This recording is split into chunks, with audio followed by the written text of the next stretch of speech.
নমস্কাৰ মোৰ মৰমৰ শিক্ষাৰ্থীসকল যেহেতু আগৰ ভিডিঅ'টোত আমি মগনিয়াৰ কথা কবিতাটিৰ লেখক যতীন্দ্ৰনাথ দুৱৰাৰ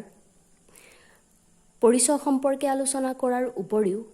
কথা কবিতানো কি ইয়াৰ সংজ্ঞা বৈশিষ্ট্যৰ উপৰিও কবিতা আৰু কথা কবিতাৰ মাজত পাৰ্থক্যখিনি আলোচনা কৰিছোঁ গতিকে আজিৰ ভিডিঅ'টোত আমি মগনিয়াৰ কথা কবিতাটিৰ মূল বিষয়বস্তু তথা সাৰাংশৰ বিষয়ে আলোচনা কৰিম মগনিয়াৰ কথা কবিতাটিৰ লগত ৰুছ সাহিত্যিক আইভান তুৰ্গেনিভৰ দা বেগাৰ নামৰ কথা কবিতাটিৰ সাদৃশ্য লক্ষ্য কৰিবলগীয়া ইয়াৰ উপৰিও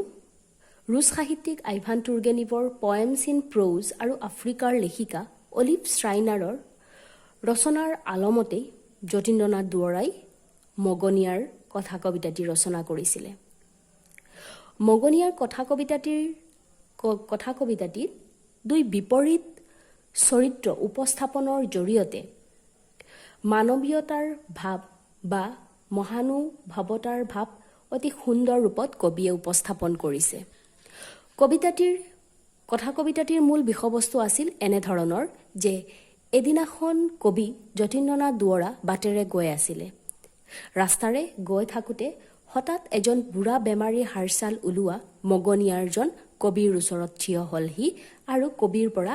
ভিক্ষা খুজিলে বা কিবা বিচাৰিলে মগনিয়াৰজনৰ শাৰীৰিক অৱস্থা ইমানেই দুৰ্বল আছিল সেই কথা কবিয়ে কথা কবিতাটিত প্ৰকাশ কৰিছে বা উপস্থাপন কৰিছে যে তাৰ উঠ খেতা চকু দুটা ৰঙা আৰু গাত ফটা কাপোৰ হৰি হৰি সি দুখত পৰি কেনেকুৱা হৈছে চকুৰ আগতে দৰিদ্ৰতাৰ কেনে জ্বলন্ত শোক লগা দৃশ্য অৰ্থাৎ দৰিদ্ৰতাই গ্ৰাস কৰা সেই শোক লগা জ্বলন্ত চিত্ৰখন কবিয়ে দেখা পাইছে মগনিয়াৰজনৰ শৰীৰৰ মাজতে সি সেই উশাহ অপৰিষ্কাৰ হাত দুখন মেলি মোক সহায় খুজিলে আৰু মগনিয়াৰজনে তেওঁৰ অপৰিষ্কাৰ লেতেৰা হাত দুখন কবিৰ সন্মুখত মেলি দিলে আৰু কবিৰ পৰা কিবা খুজিলে কিবা বিচাৰিলে কবিয়ে তেতিয়া নিজৰ পকেটত অৰ্থাৎ চোলাৰ মোনাত হাত সোমাই একোকে নাপালোঁ কবিয়ে লগে লগে নিজৰ পকেটত হাত সোমাই দেখিলে হাত সোমাই কিবা বিচাৰিলে কিন্তু সেইদিনাখন দুৰ্ভাগ্যক্ৰমত কবিয়ে লগতে একো লৈ যোৱা নাছিল টকা ঘড়ী আনকি এখন ৰুমালো তেওঁৰ লগত নাছিলে ইফালে কিন্তু মগনিয়াৰজনৰ দুৰ্বল শৰীৰ অনবৰতে কঁপিয়ে আছিলে এনে অৱস্থা দেখি কবিয়ে লৰালৰিকৈ মগনিয়াৰজনৰ হাত দুখনক সাৱটি ধৰি এই কথা উদাসীনভাৱে এই কথা ক'লে যে ককাই মোৰ ওপৰত খং নকৰিব মোৰ হাতত একোৱেই নাই যে মগনিয়াৰজনে নিজে সহায় কৰিব নোৱাৰাৰ বাবে দুখ ভোগ কৰিলে আৰু মগনিয়াৰজনক ক'লে যে ককাই মোৰ ওপৰত খং নকৰিবা আজি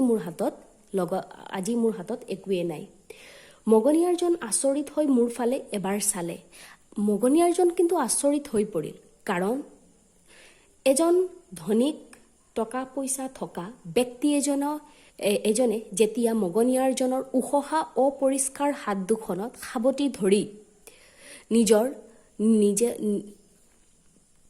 নিজে সহায় কৰিব নোৱাৰাৰ বাবে দুখ প্ৰকাশ কৰিলে তাৰ বাবে মগনিয়াৰজন আচৰিত হৈ পৰিল খেতা উঠ দুখেনেৰে অলপ হাঁহিলে আৰু সিও